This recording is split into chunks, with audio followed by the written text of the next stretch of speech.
SDR features can be changed by first option in this, that is the SDR has different attributes and features. So that can be changed by first is changing hardware and software. Second option is changing these function specific software only, changing the monitor program or changing the controller.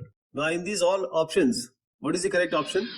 Yes, it's software, changing the specific software. So SDR features can be changed by changing function specific software only.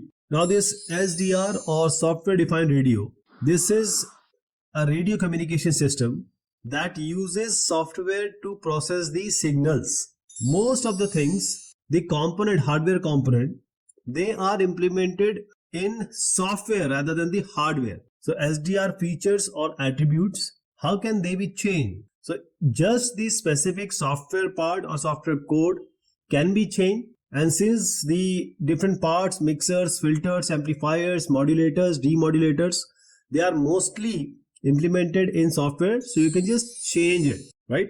So SDR replaces the traditional radio hardware components with software, allowing for digital processing of radio signals. So the software defines the radio signal processing and communication protocol also, and which includes what all you can change, because this SDR features can be changed by configuring the software. So carrier frequency can be changed, signal bandwidths can be changed, modulation scheme can be defined.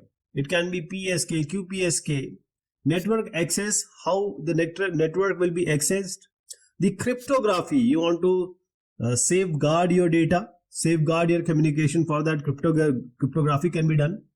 The error correcting schemes like error correction coding can be applied.